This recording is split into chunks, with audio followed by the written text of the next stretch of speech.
those fighting against enslavement at that time period, actually give it the name the Liberty Bell because of that biblical verse on the top of it as their kind of rallying cry. And ever since then, individuals, groups, organizations who have felt like they are not enjoying those natural rights that we're discussing, life, liberty, the pursuit of happiness, have often used that bell as their own symbol to remind the public, to remind the government, to remind everyone of these natural rights that we are all endowed with.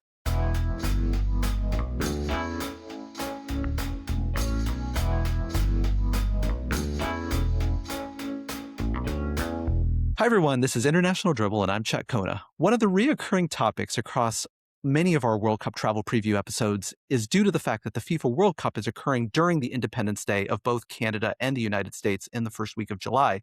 And let me just add that sadly, from a World Cup timing perspective, Mexico's Independence Day takes place in September. But it's becoming a point of discussion across a lot of these episodes because of the unique activities and special events that can be enjoyed by visitors and locals alike that are both culturally identifying and naturally only come around once a year. But then when you amplify that with the fact that the United States is celebrating its semi-quincentennial, or more easily pronounced 250th anniversary, we had to dive deeper when we covered our next World Cup hosting city, Philadelphia. Currently the fourth largest city in the United States, and the city in which the event that Americans are celebrating 250 years later took place, the final approval of the Declaration of, back then, 13 United States of America, aka the Declaration of Independence on July 4th, 1776. And I'm not exaggerating in the slightest when I say I could not dream of a more appropriate guest for today's episode than Mike Doveton, an honest-to-goodness park ranger from the United States National Park Service. The National Park Service manages Independence Hall, iconic symbols like the Liberty Bell, and all of Independence National Historic Park. So thanks for joining the pod, Mike. My pleasure. So first of all, let me say I had a discussion with my family the other day about the different federal, state, and local employees. And let's just set aside Armed Forces, National Guard, and other folks that are called upon in their job description to potentially lay down their life for the country that deserves its own category. I want to say that probably the highest tier of trust and adoration by the American public has got to include National Park Rangers. Your day job is to be teachers on how to interpret and care for some of the most precious land and property this country has, but you're also first responders as well. And honestly, there's never really a situation where when a park ranger shows up that doesn't make things better, right? I've had situations where I've gotten warnings of bears in the area, or the names and ages of layers of rock in an amazing formation.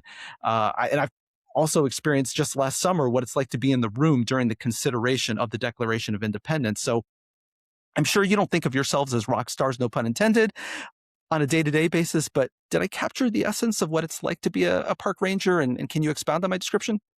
Yeah, park rangers, national park rangers are obviously spread throughout this nation, and there's a variety, huge variety of national parks. You're going to find national park rangers, of course, in these places that we normally expect. Grand Canyon, Yellowstone, Yosemite. That's kind of the typical mindset that people get in when they think of national park rangers.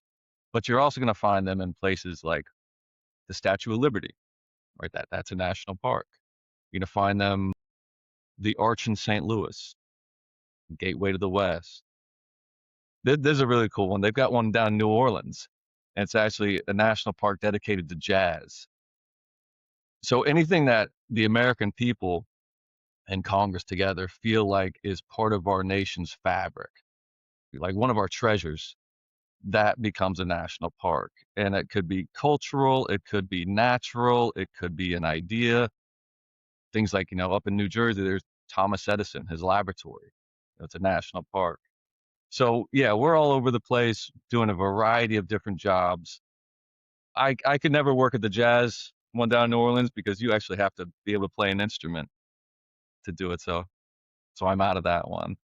Well, it's funny you mentioned that. In the past 12 months or so, 12 to 15 months, I've been to New Orleans. I somehow miss the national park down there. I did not really, to your point, I don't know that I considered that in advance. Last summer, did go to Philadelphia, did actually hit up Independence Hall and some of the other parts of the National Historic Park there. So you mentioned there's different types of rangers with different skill sets. How does one go about becoming a national park ranger? Well, it all depends on your background and interests. Typically, everything's listed on usajobs.gov. That's where everything has to be listed for job types, everything like that. And when you first get in the service, you usually start off typically, and this is just typical, everyone has their own path and different way of going about it, but typically you're going to start off in a seasonal position. So you're going to be coming in and maybe you'll be at Yellowstone, maybe you'll be at the Statue of Liberty. Just depends on kind of where your interest lies and what's available. And you'll head out there, typically work about 6 months, and then most people bounce around quite a bit. My story's a little different. I actually, when I joined the National Park Service, I thought I was going to be jumping out of a helicopter doing search and rescue. But I took a job in Philadelphia, and this is nearly 20 years ago, for a seasonal position, just to start for 6 months. And I absolutely just fell in love with the history, with the city, with everything surrounding this idea of Independence National Historical Park. And I never left. So I stayed here ever since. Wow. Well, we're going to get into Independence Hall and all that history with Mike in just a few minutes here, but we can't forget that we have a tournament going on and it's going to be starting in less than 30 days from now. So, let's introduce the nations that have matches in Philadelphia. So, you've got Brazil, Croatia, Curaçao, Ecuador, France, Ghana, Haiti, Iraq, and the Ivory Coast. And let me ask you, Mike, have you been to any of those countries? Some of those are fairly exotic places. Yeah, so I've been to Brazil. Okay. I've been to Croatia. Let's see. I think those are the only two on that list that I visited. Well, those are two places I have not been. So I've been to France is the only place that I can claim on that list. And I got pickpocketed there, but that's a whole nother Ah. story in and of itself. I have no one to blame but myself on that one. So let's get into the matches here. So match number 9, Group E, you've got Ivory Coast versus Ecuador. It's on Sunday, June 14th. And Ecuador and Germany are the Group E favorites. Match 29, Group C, Brazil versus Haiti, Friday, June 19th, Juneteenth, federal holiday in the United States. Brazil is a prohibitive favorite in Group C. Match 42, Group I, France versus Iraq, Monday, June 22nd. Same could be said for France in terms of being prohibitive favorites in Group I. Then you've got match 55, Group E, Curaçao versus Ivory Coast. That's on Thursday, June 25th. Match 68, Group L, Croatia versus Ghana. Croatia might have an outside shot at winning Group L, but it's never easy when you're lumped in with England. Match 89, round of 16. So this is undecided. Obviously, it's a knockout stage round. Could be powerhouses France and Germany, possibly Ecuador or Norway could sneak in as well. Obviously, that's why they play the games. The sports scene in Philly has reached caricature stage. So for folks coming in, Philadelphia sports fans have earned the reputation of being among the most passionate, if not mean-spirited fans in American sports. Exhibit A, and granted this was a long time ago, 1968, I believe, fans of the Eagles, Philadelphia's American football team, started booing and throwing everything from snowballs to sandwiches at Santa Claus or a fellow dressed up as Santa Claus. I'm going to stop there and keep it relatively clean because there are all sorts of other Philly fan antics that undoubtedly get very gross very fast in more recent years. But what's your take on the Philadelphia sports scene and sports fans in general, Mike? I think you nailed it in that one word, passion.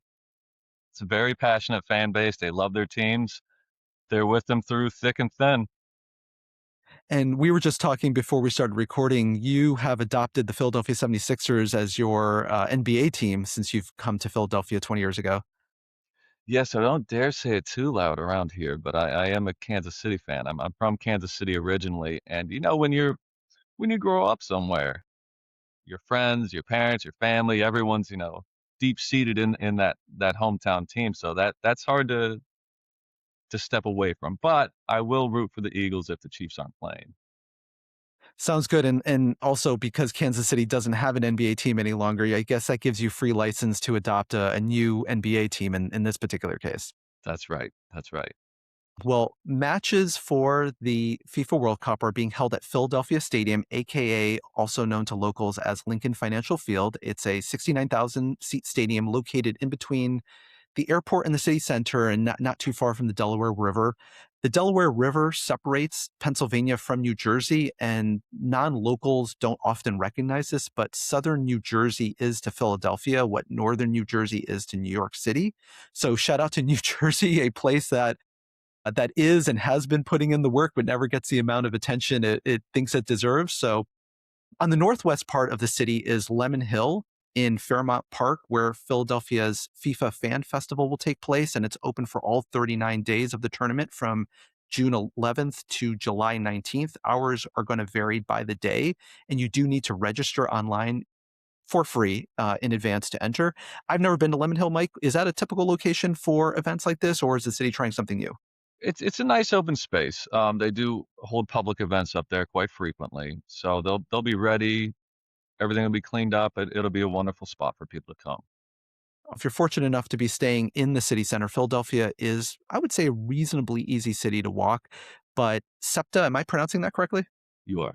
Okay, which stands for Southeastern Pennsylvania Transportation Authority, features a network of like subways, trolley cars, regional trains, buses that can move you around, even I think from a considerable distance. Philadelphia is also connected to Amtrak trains, including high speed rail to places like New York, Boston, and other major cities in the Northeast United States.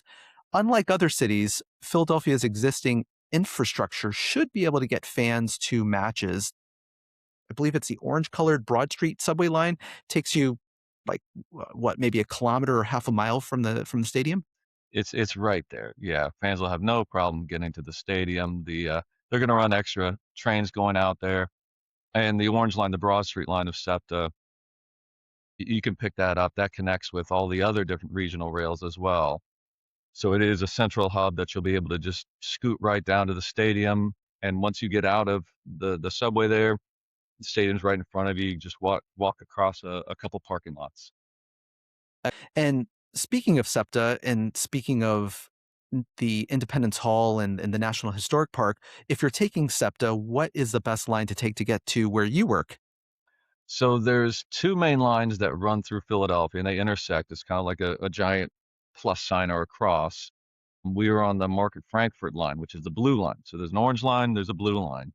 And you would just get off at the Fifth Street station, and as soon as you walk out of that subway, you're right next to the Liberty Bell, you're right next to Independence Hall. And Philadelphia's it's a wonderful city because it's actually built on a grid system. So everything's pretty much square, it lines up. It's a really, really easy to city to transverse. And that is saying something because a lot of the older cities in the Northeast, you see grids as you go into the Midwest and further out west in the United States, but Northeastern cities like Boston, for example, are not planned in that manner. They kind of just sort of evolve organically. So, how did that come about with Philadelphia? That's from all the way back from William Penn.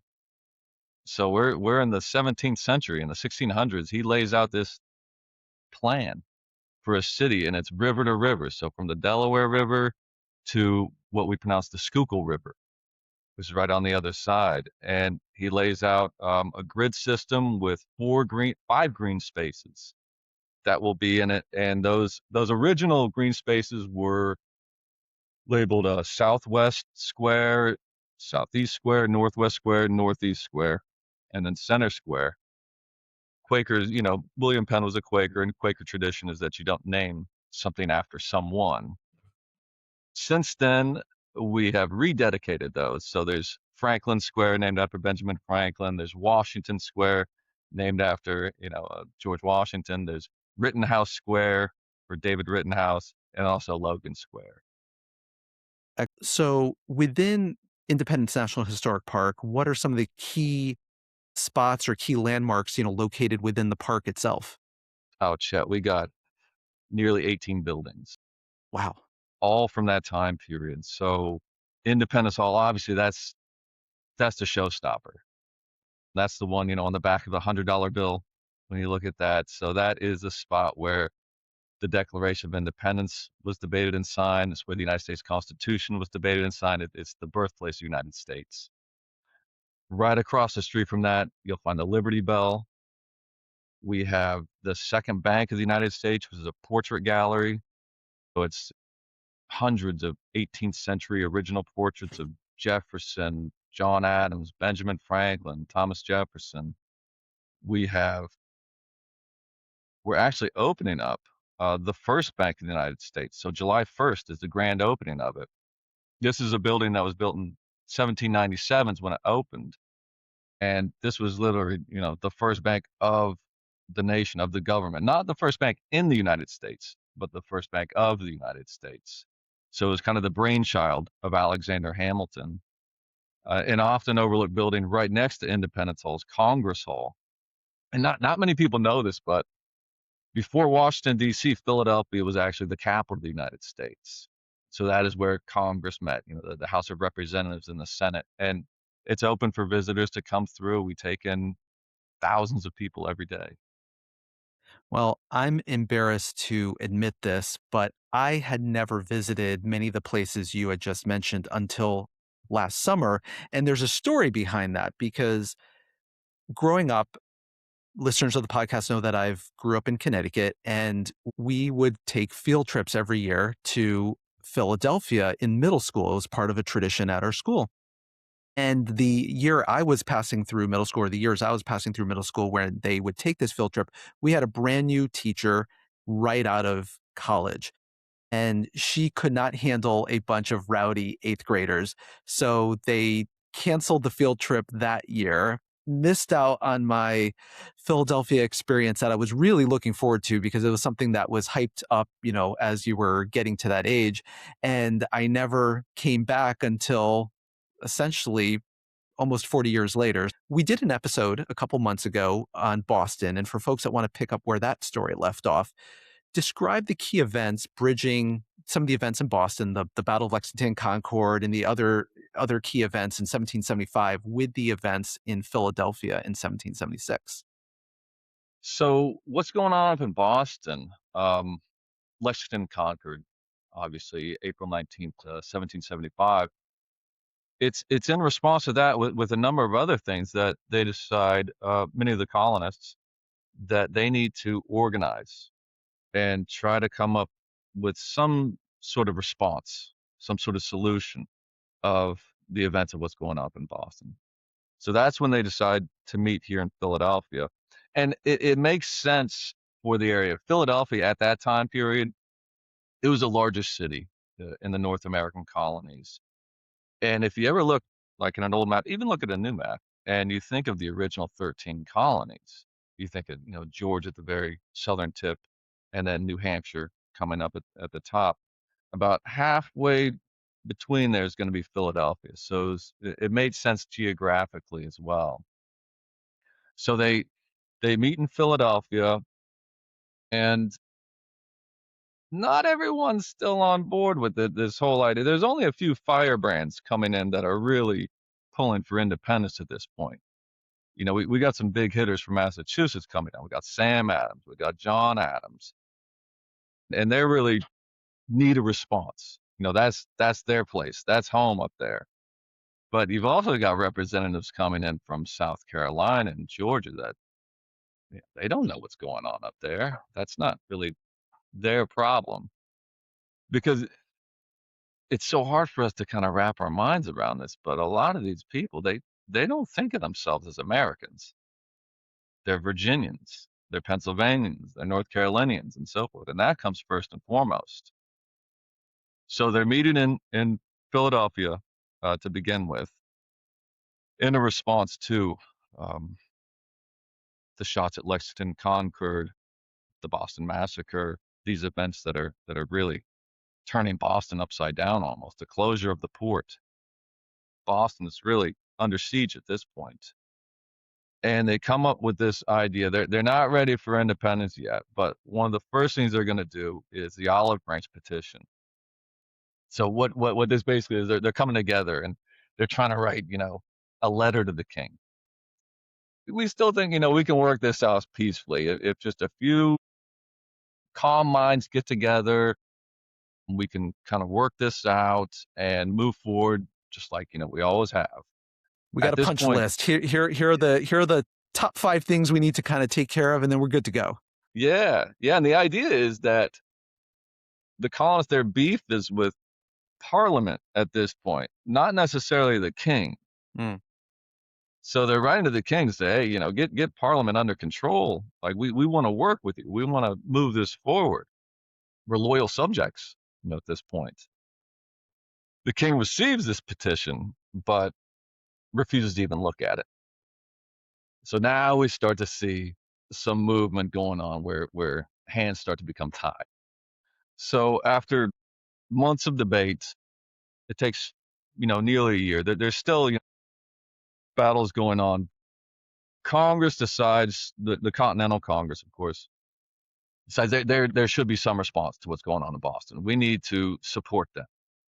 So they put together an army, a Continental Army, and there's one representative that's coming in to Independence Hall every day, a Virginian, of course, and he's coming in. He's dressed in his military uniform because he fought in the 7 Years' War, what we sometimes call the French and Indian War. Mm-hmm. That would have been 10, 15 years before. So he's coming in and he looks the part. Guy's 6'2". He commands respect, and we all know that's going to be George Washington. So they appoint him commander of the Continental Army. So now he's heading off for Boston to see what's going on, to try to put together some military support that's going to try to stave off the British a bit. So that's kind of the first real step that we start to see towards this. But still, even at this point, they're not ready to go that full step towards independence. And so what drives them to take that full step toward independence and really hunker down and start drafting a Declaration of Independence? Well, as you begin to see the battles progress, while they're doing this, it becomes obvious that peace is not going to be an answer at this point. The British are not taking any kind of compromises going on. So it starts to become clearly obvious that we got to do something about this. And that's when they put together a committee of 5 people to draft the document. And this committee had some heavy hitters on it, just to put forth some ideas of what might happen if they do decide to declare independence. A couple members, a lot of listeners are going to know a few of these members. You got John Adams, you got Benjamin Franklin, and then, of course, Thomas Jefferson. And Jefferson's actually going to take the lead on this. He's at this point, 33 years old, from Virginia, and he's staying in Philadelphia. That's actually another one of the park sites. Is we have the Declaration House, which is the house where Jefferson stayed while he was drafting the Declaration of Independence. So they're going to come back with this document and present it to Congress. And if you ever look at like the back of a $2 bill, we're going to all the money here. The back of a $2 bill, that's going to be Jefferson and those 4 other individuals presenting the Declaration of Independence to that famous Bostonian, John Hancock, president of the Second Continental Congress, to declare independence. But Congress, even at this point, Jefferson wasn't too pleased because they make about 80 different changes to his draft. And they end up voting on independence July 2nd. This is where it gets a little, history's always messy. Sure. Whenever you kind of get these names and dates kind of in your head and set in stone, but they declare independence July 2nd. It's funny because John Adams, he writes to his wife Abigail at this point, July 2nd will go down as a day in history with feasts and celebrations and everything like that. But they approve the actual text of that document, the Declaration of Independence, July 4th. And no one really knew how powerful that document would be for future generations. That's really what we kind of look at, because the Declaration of Independence, it's the main purpose of it was to list the reasons of why they are declaring independence. If you ever read that, we always get stuck on the first part, but the second part of it is this laundry list of reasons why they're doing this. The king this, the king did this, the king did this, and so forth. It's a justification, and it serves a lot of purposes. It serves a purpose to try to get the public on board with this. It also serves a purpose as to tell the world that this is not a civil war. We are two separate nations, and inviting maybe France wants to join us and help us out a bit. And to your point of July 2nd, July 4th, and the actual signatures on the Declaration of Independence did not occur till well after July 4th as well. But I think July 4th, like you say, was when it was ratified and when it was sent to the printers for the purpose that you just mentioned, which is getting public support, circulating it and speaking about it and sharing these ideas, and these ideas which were kind of radical at the time. Exactly. A lot of people, a lot of us think, and even I did before, I started doing a lot of research on this, that everyone was for independence, but that's nowhere near the truth. And again, I always go back to John Adams because he had such a prolific correspondence with his wife Abigail. So we learn a lot about this time period from the letters between Abigail and John Adams. And you speak to your wife more openly than you necessarily would speak to the people that you're debating ideas with, in a more formal setting. Yeah, yeah, exactly. You're a lot more open. But he writes to her that he estimated about a third of the population was for independence, about a third of the population was against it, and then about a third of the population was depending on the situation. Because a lot of these people, they're not exactly the everyday working individual, the cobbler, the tanner. They're not thinking first and foremost of these grandiose ideas of life, liberty, and the pursuit of happiness. They're trying to put food on the table, live day to day, and what is best for their situation at that time. And it's difficult to pick up a sort of a philosophical battle over something that's not affecting you day to day. Like you say, you mentioned earlier, stuff's going on down in Boston, but that's a long way away from South Carolina or Virginia. But that'll soon change, right? Right. Yeah. It's amazing when where they're in that room in Philadelphia in Independence Hall, and they are actually voting on independence. Washington at this point, he's up in New York, and he is getting ready to take on the largest navy, largest army that the 18th century has ever seen. Like the British send over a force, and they're coming into New York, and Washington, the Continental Army, they can't fend them off. So the British come into New York, and then Washington starts a series of posts, basically. So he's trying to fight the British. They're trying to get down to Philadelphia, where basically the capital is at that point, for lack of a better word. And he's trying to prevent it from coming. Doesn't work out though. So the British actually come into Philadelphia in 1777, just 1 year after they declare independence, and they occupy the city. They occupy Independence Hall. I mean, they occupy the room where they're declaring independence. I mean, it's amazing. You would have had British soldiers actually sleeping on the floor of the assembly room, of the room where the Declaration of Independence was debated and signed. You had British soldiers sleeping in there. On the second floor, they're housing prisoners of war at that time. So Congress at this point, they're on the run. So they're moving from place to place trying to dictate, how this war is actually going to run. So Independence Hall, It's the when opposite of Independence Hall at that point in yeah, time. yeah, it's amazing. Like if your listeners ever get a chance to go in there, you keep that in mind when you go and you typically a park ranger will, lead off with, welcome to the birthplace United States. And it looks immaculate in there. And you can envision, you can envision Ben Franklin, leaned over a desk, in deep thought. You can envision John Adams, screaming at Sam Adams, across the room, things like that. But that room, it's seen a lot. British come in and take it over, and they don't treat the building too well. Well, one of the things I remember from visiting last summer is when you take a seat and you listen to some of the stories after at some point during the talk, they will pass around a seating chart where you can actually see who was sitting in the seat that you are occupying in that moment of time, which I always think is a very cool, or at least their best estimate or guess, because I'm sure, things are lost over time.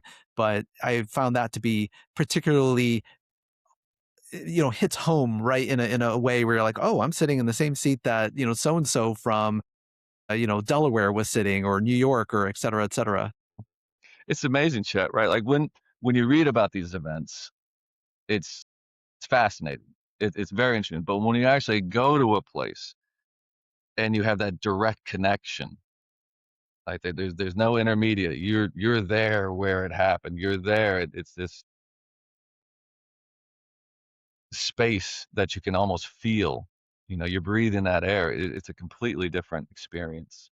Well, and I think that's part of the reason we have the opportunity to do the episodes like this, because the World Cup is bringing a population of people from outside the United States, but also people from around the United States that maybe like me never had a chance to go to Philadelphia previously for whatever reason, and take advantage of that. Sure, you're coming for the matches, but you there's so much to do in the city, and like you say, any American, and certainly even folks from international places have heard of the Declaration of Independence, but to be in the room where it was signed and to see some of the artifacts and some of the history come alive when you walk into, like you say, a vast array of buildings on the property. It's something else.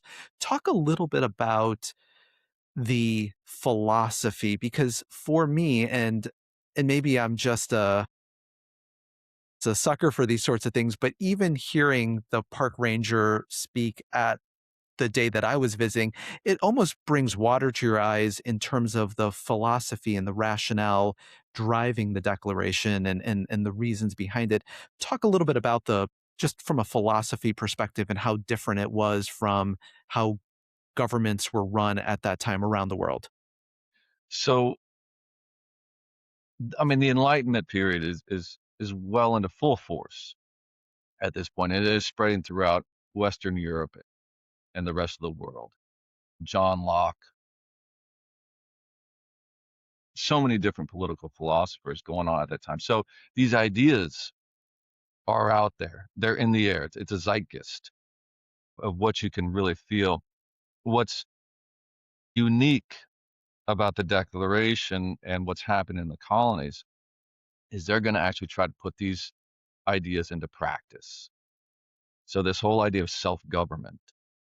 And when you read the Declaration of Independence, Thomas Jefferson, the main author of it, he was asked nearly 20 years after writing the document what he felt about the Declaration. He said, I wasn't bringing in anything new ideas.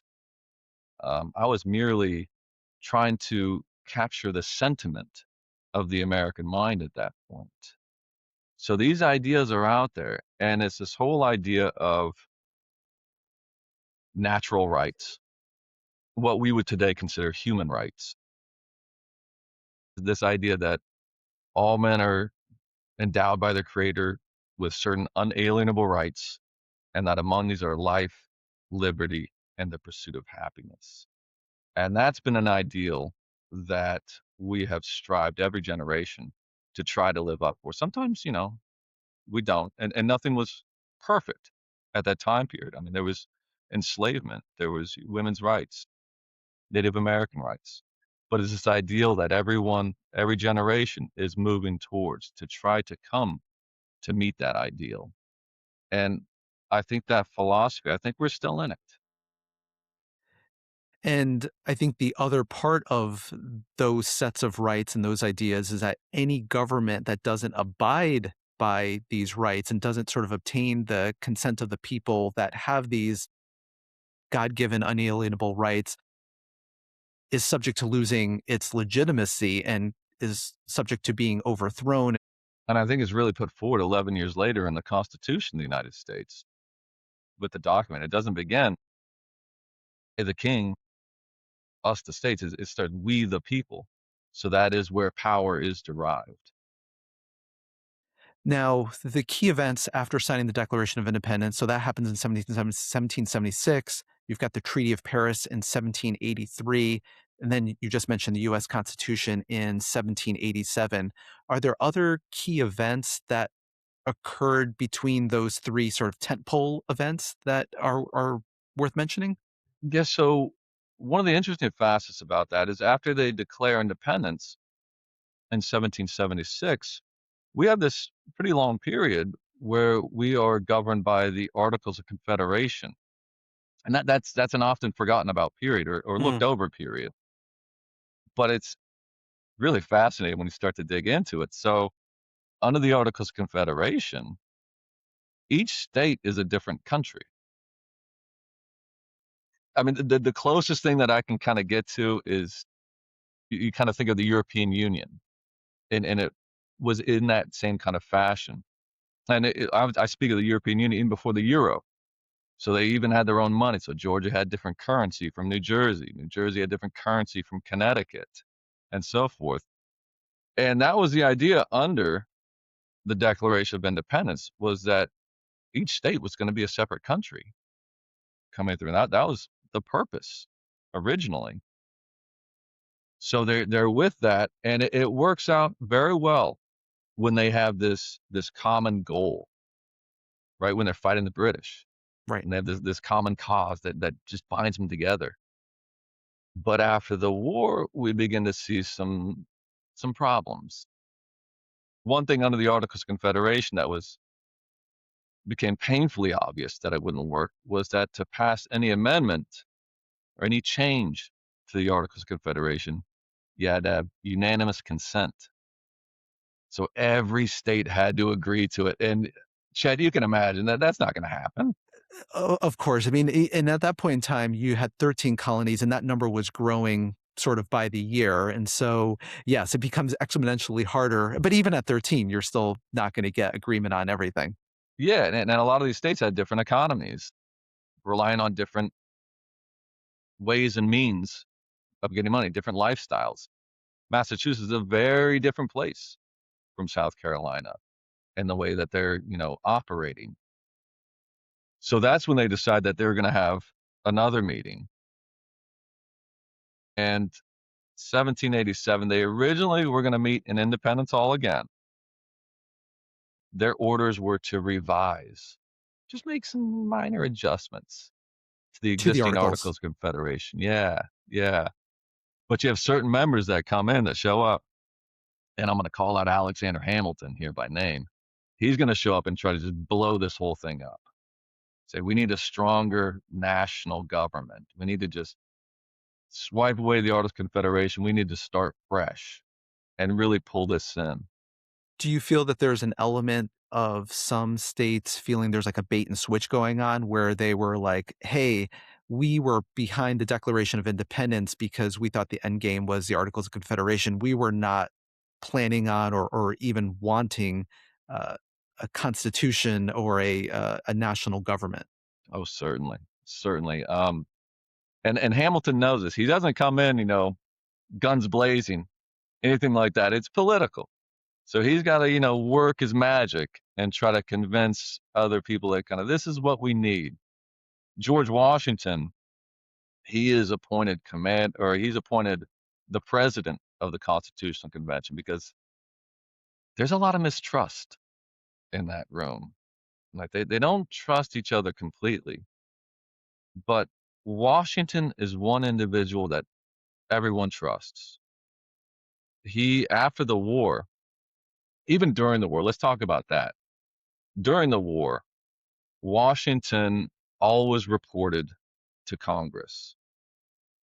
And a lot of that time, he might have been able to win that war a little more quickly if he would have just taken things into his own hands, made his own decisions, and so forth moving forward. But he always reported directly to a civilian Congress. And he had to deal with things like Georgia arguing to Virginia that, well, you guys have, all this money and the battles are being, fought up there. So we don't feel like we should have to put in that much money. And so forth. I'm picking on Georgia. I don't mean to.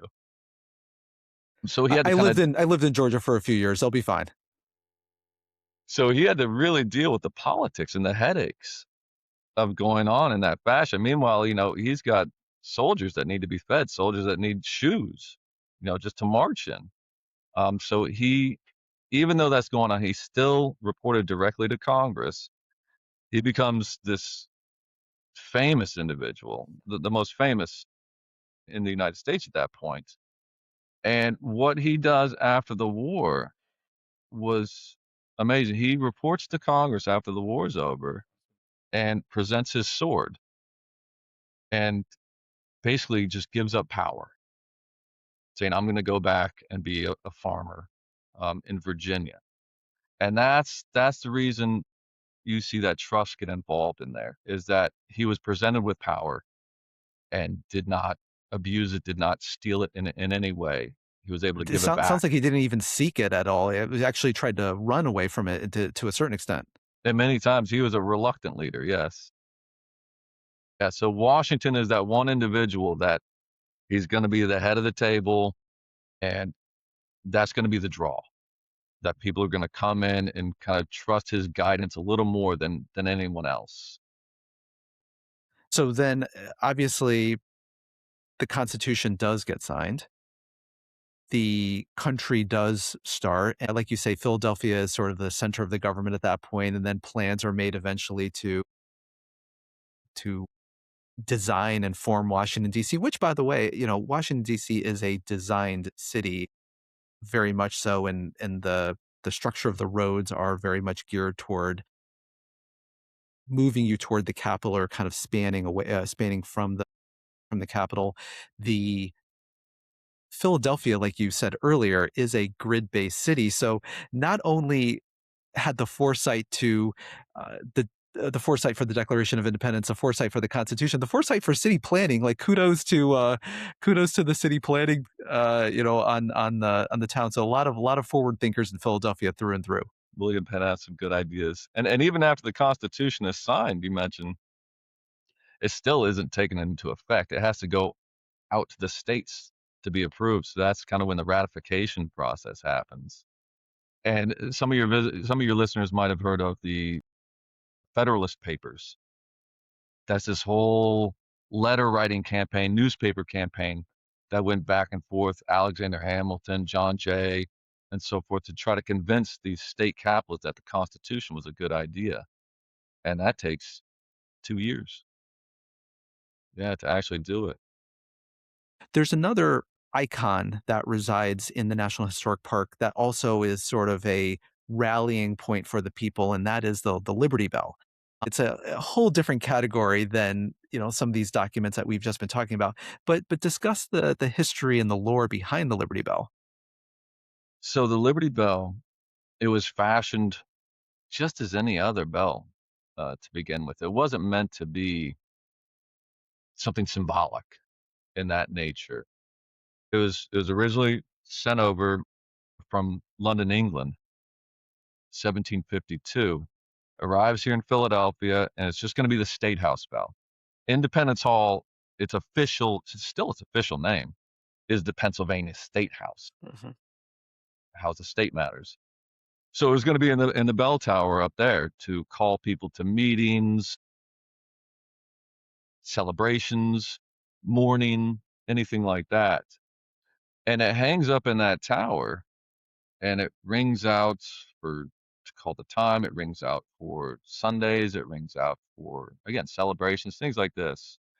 And it happens to be in the tower when independence is declared. Now, here's where mythology starts to really, take off. We don't know if it rang out on July 4th, 1776. Probably didn't. Right? There was no public announcement at that time period. But we do think that it actually rang out on July 8th, which is the first public reading of the Declaration of Independence. So you'd have had all the city's bells ringing at that point. The Philadelphians, they came to gather behind Independence Hall to hear what news was going on. And that's when the Declaration of Independence was first read to the public to make this announcement. And as you mentioned before, you were talking about a printer with the Declaration. Yeah, so when they actually approved the Declaration of Independence, they raced that down to a printer because they need to get this word out. Like, we're doing this. Hmm. Hmm. So we don't know exactly how many, maybe 100, maybe 200 copies of it to spread throughout the colonies, to read in public squares, to reprint in newspapers. One sent up to George Washington, to read to the troops up in New York. One sent over to the King of England to let him know what's going on. So we really needed to spread that word. It's like a news flash. And so the Liberty Bell probably would have been ringing at that time period. So the bell stays up in this tower. The tower is in such disrepair at this point. They end up taking it down. The Liberty Bell comes down, and it's just a bell. It doesn't really have anything. It's not until later that we start to reflect. And it's like a lot of artifacts and a lot of historic buildings. It takes time to recognize the importance of something. So that becomes an artifact that's associated with Independence Hall. And then there's an inscription on the bell. It's a verse from Leviticus, the Old Testament of the Torah, and it says, "Proclaim liberty throughout all the land unto all the inhabitants thereof." And abolitionists actually name it. This is the first naming that we know of the Liberty Bell. Those fighting against enslavement at that time period actually give it the name the Liberty Bell because of that biblical verse on the top of it as their kind of rallying cry. And ever since then, individuals, groups, organizations who have felt like they are not enjoying those natural rights that we're discussing, life, liberty, the pursuit of happiness, have often used that bell as their own symbol to remind the public, to remind the government, to remind everyone of these natural rights that we are all endowed with.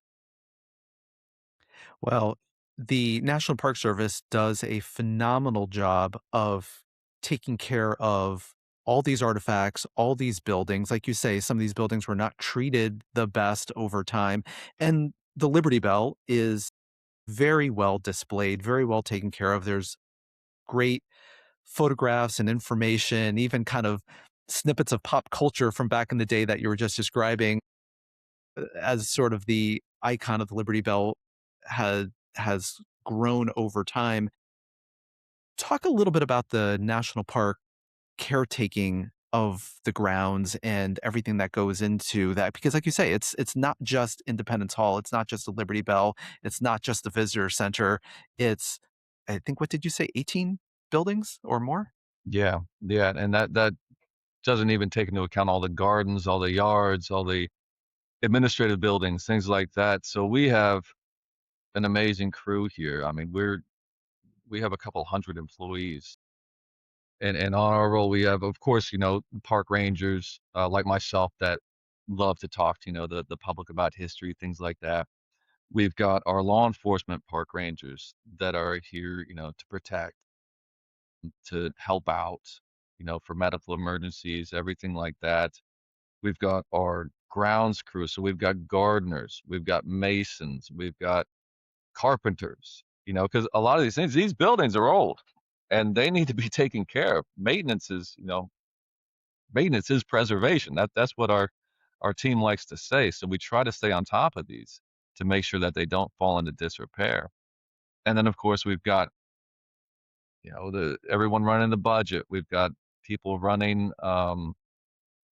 custodial crews, do a tremendous job. I mean, you got to remember, Chet, we get millions of people here every year from all over the world. So it's quite an operation to keep up.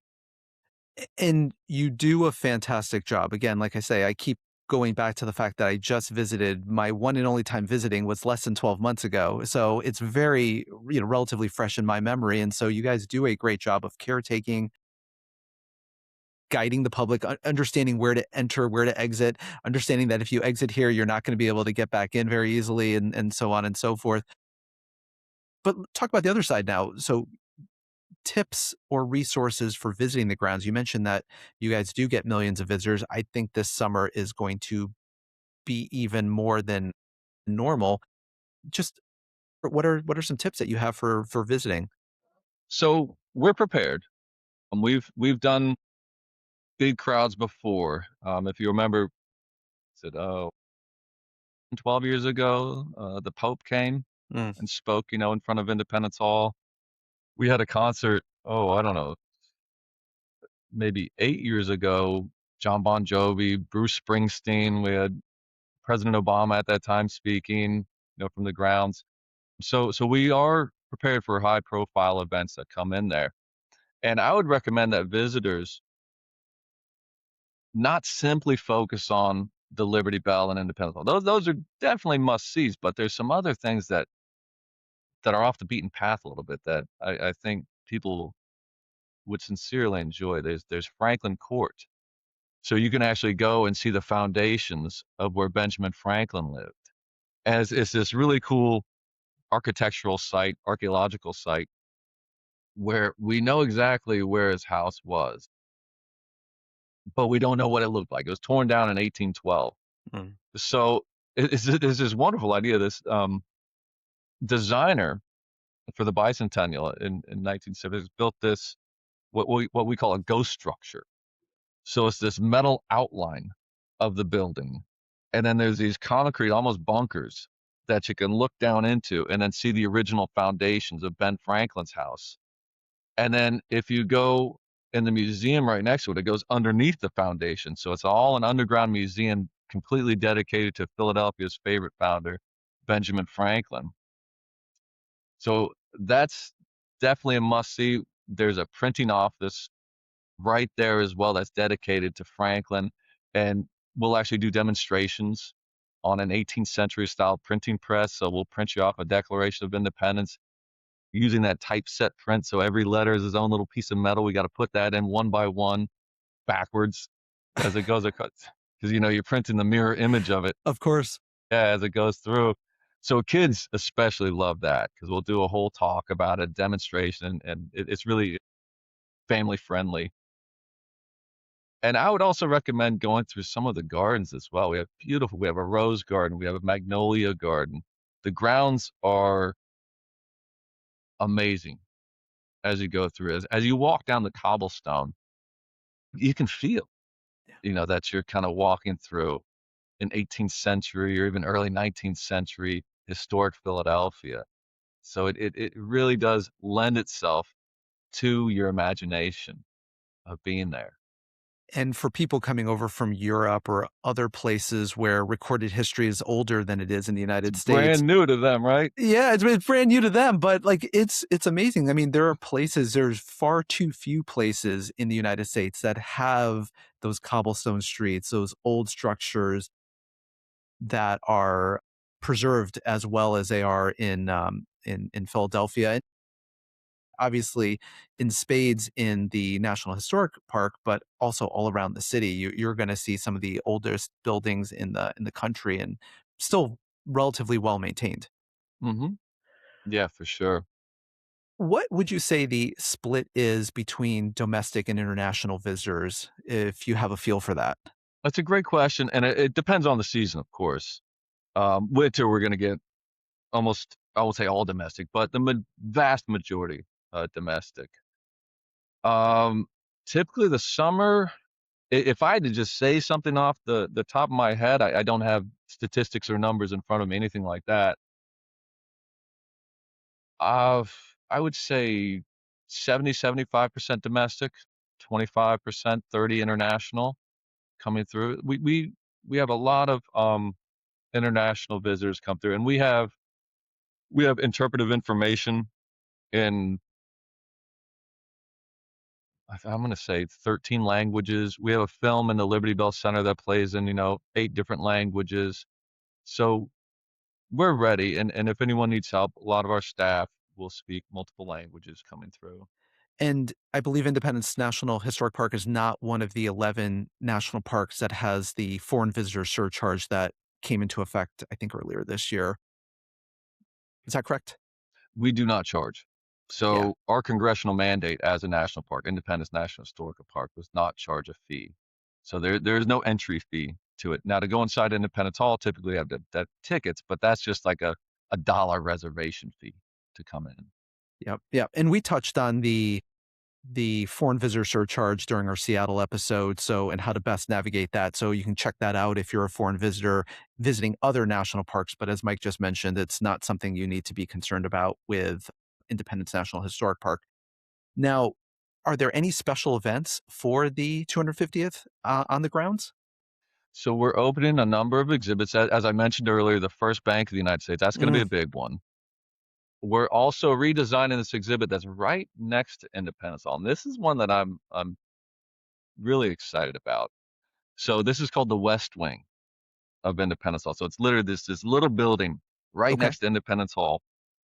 And you walk in, and in this building, we're going to have on display the inkstand that they actually used to sign the Declaration of Independence and the United States Constitution with.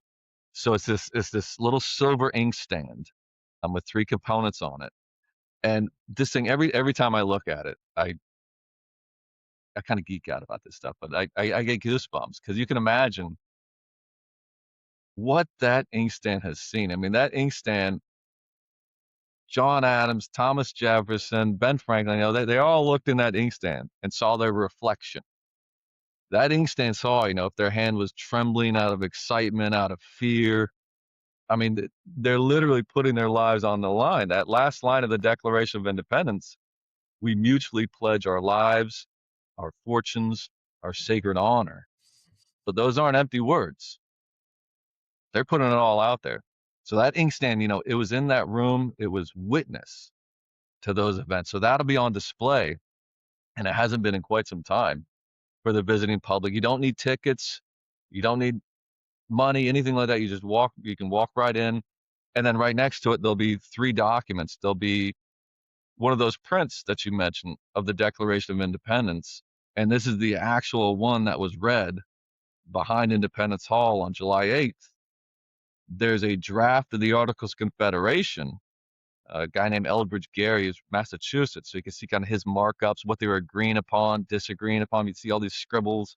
You see like the messy process of what it takes to build a nation. And then the third document is going to be George Washington's Constitution. So they gave it to him one last time to make any edits on it, so you can actually see George Washington's handwriting in it before they, send them out to the states for ratification. So we'll have that open, which I'm super excited about. But then we're going to have parades. We're really increasing our walking tours every day. So we do free walking tours for individuals coming through, visitors. You just meet up, you just show up, and we'll take you around the park. The park rangers will tell you all about it, kind of give you a nice orientation of it. And if you visit our website at nps.gov/INDE, independence, you can look on our calendar, and every day we have 5, 6, 7 events going on. We're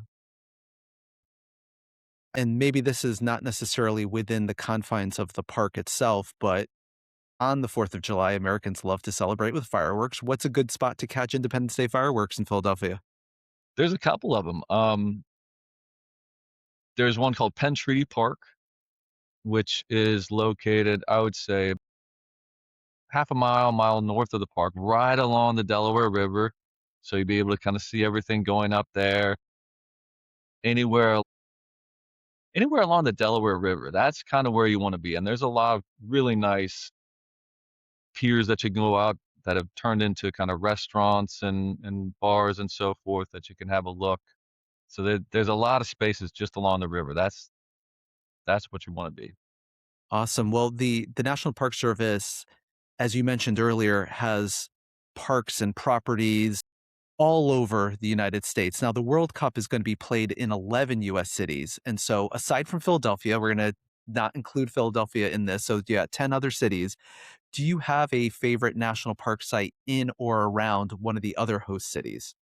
I mean, New York, you have Mm, Ellis Island, yeah, you yeah. have Franklin Delano Roosevelt birthplace. I mean, there's a lot of little historic spots, the African burial ground up there. So there's a ton of different historical spots in New York. Let's see, the Atlanta's a pretty close drive around the Dr. King Mm, Memorial Grounds. There's in Philly, what people might not know as well. There's more than just Independence Park. There's right. also Edgar Allan Poe National Historic Site, um, the famous author, of course, as well as Tadeusz Kościuszko, which this is a little fun fact for anyone who's into national parks. It is the smallest unit of the national park system. So it's the smallest national park. It's this one about 4 blocks from Independence Park that people can go to. And Tadeusz Kościuszko, he came over from Poland to volunteer to help the Continental Army during that time period. So he was a military engineer, and you could still, see some of his fortifications up at Saratoga, up in New York. National parks haven't come to be known as America's best idea impulsively. I think it's a well reasoned argument, and I'm fully on board with that claim. Most years, we have an annual pass as a family, and we're just trying to knock down, like I mentioned earlier, knock down as many national parks as we possibly can. Outside of national park properties, what are your favorite historical sites in Philadelphia? So there's a variety of cultural institutions that are located in Philadelphia. It's got some world class places as far as the Philadelphia Museum of Art, Eastern National Penitentiary. There's Reading Terminal that you can wander around and get any kind of food that you want. Mhm. It's really a variety of I would say world class museums going on. Yeah, and outside of the museums, also there's lots of great sculptures and landmarks in Philadelphia. Do you have a particular favorite? I would say as far as artwork goes, Philadelphia is also known as the city of murals. Mm. So I would recommend to, pay attention as you're walking, strolling, driving, taking a bus, a train, anything like that, to keep your eyes up because Philadelphia has murals everywhere you go around depicting different aspects of the city, of the nation, things like that. So yeah, the city of murals. That's one of my favorite things. And I think Philadelphia is laid out in such a way where it does lend itself to events, and there's lots of green space, especially in that city core, especially as you go from, let's say, the if you go from the city hall to, let's say, the art museum, that stretch right there, it seems like it's just nothing but green space with carnivals and different activities going on all the time. Obviously, people just jogging or having picnics or whatnot. There's just it's a well laid out city. And that stretch between City Hall and the art museum. I mean, the art museum is a masterpiece in itself, just the Mm, architecture of it to look at it. But that stretch, I believe, is modeled after the Champs-Élysées. So you'll see, all these flags, going across with hmm different sculptures and fountains. And then there's, I don't know how many museums, at least 5 or 6 museums lined along that with the Natural Academy of Sciences, the Franklin Institute, the Barnes Museum, the Rodin Museum. They're all right there. When you get to the Philadelphia Museum of Art, obviously the most sort of iconic touristy thing to do is, of course, the Rocky statue. I always like to mention to people there are two of them. There's one at sidewalk level, and then there's the one at the top of the steps. Obviously, people love to run up the steps. You got to run the You steps. got to You run the got to run steps. the Yeah, steps. Yeah. It's a rite of passage. it is, and that's the thing is that in Philadelphia, there's so many quote unquote touristy things that you have to do, but you have to do them. No one is going to look at you funny for running up the steps or having your picture taken next to the Liberty Bell or just any of that stuff. Like you need to do it all because that's what it's there for. Exactly, exactly. You've got to live it. You got to do it. If you're now moving from landmarks and statues and buildings and things like that, and you're talking about food. So obviously Philadelphia is known for the cheesesteaks, and there's no shortage of places you can get cheesesteaks. Is there something to look for if you're like, should I go to this place or should I go to that place? Is there a sign that as a newbie that you should look for to be a like, that's the place I want to go if I'm only going to have one? Well, you can't throw a stone without hitting a cheesesteak place around here, especially in this area because we have so many people coming through. What you got to know is how to order a cheesesteak. Okay, Yeah, so you got to know, are you going to go with whiz or without whiz? So that means so explain cheese that. whiz. So cheese whiz. I don't go with whiz. I'm a provolone cheese kind of guy, so I'm not with that tradition. So you got to understand if you want your cheese whiz on there, and for listeners that might not know, this cheese whiz is cheese that comes out of an actual can that you spray it on. So people have their own opinions on that. We did an episode on Atlanta, Georgia, a few episodes ago, and we talked about ordering at a Waffle House. So just like Waffle House has its own sort of nomenclature, ordering a cheesesteak also does, it seems, as well. Yes, yeah. Do your research on So it. aside from cheesesteaks, there's also, I would say, lesser known, but I would say equally quintessential Philadelphia foods, soft pretzels, water ice, or as I think the locals call it, water ice. Wood rice. So what other kind of quintessential, maybe below the radar Philadelphia foods are there? A lot of the food carts are great around. Street food as you go. There's a lot of food trucks packed all in around the city, so you can get a variety of different cuisines from around the world, and these little trucks that do a great job. Quintessential, as you mentioned, cheesesteak. There's also, the roast pork sandwich. Mm. That's famous around here as well. The soft pretzel, water ice. There's Reading Terminal, what you mentioned before. If I really enjoy that place. Not Red Terminal. There's even places around Reading Terminal, but if you get in that area, and it's right next to City Hall. It's a really fun place to be. It's just if you've ever played Monopoly, the railroad, Reading Railroad on it, that's the actual station, Reading Terminal. So that's where the terminal of that railroad station would be.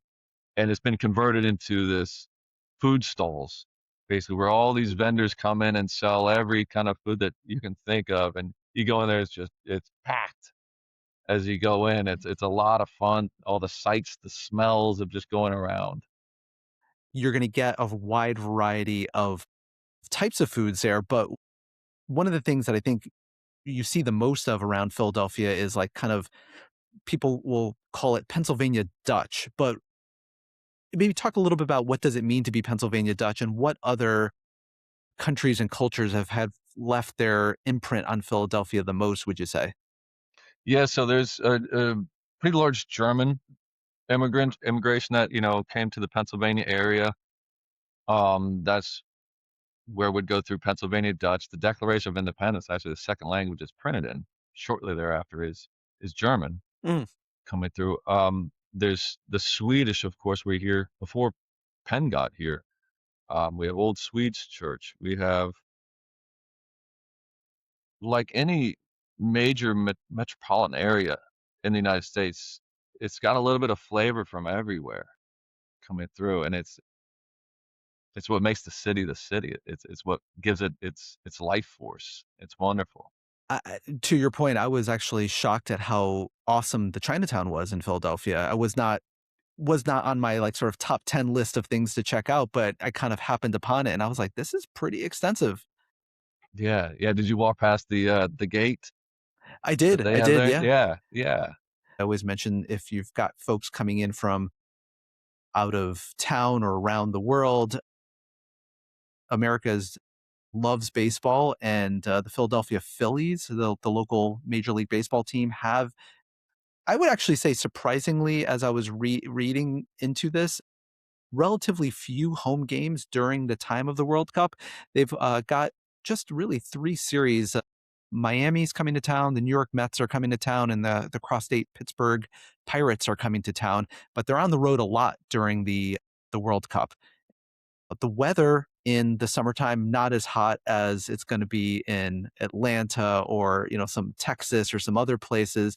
But June, July, I believe the high is going to be in the mid to upper 80s and occasionally into the 90s, especially as you get into July. So I think that's what, upper 20s Celsius into the low 30s. How bad is the humidity in the summertime in Philly? It gets sticky. It gets sticky. It gets a Yeah. little sticky, yeah, yeah, make sure you bring your water bottle. Bring your water bottle. The Mhm. evenings are pleasant, but probably also sticky as well, but maybe low 70s. So that's like maybe 16 to 21 degrees Celsius. So, well, Mike, thank you so much. I mean, any final words on welcoming the world to Philadelphia? Independence National Historical Park is ready to welcome everyone from the world. We're excited.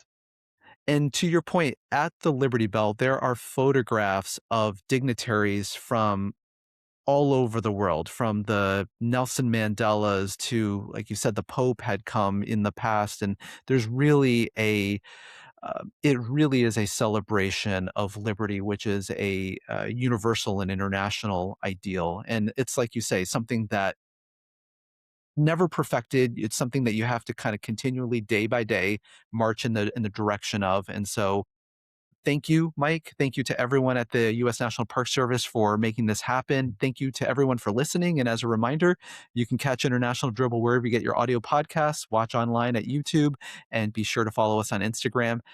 Thanks again, Mike. Have a great day, everyone. Appreciate it, Chad. Thank you.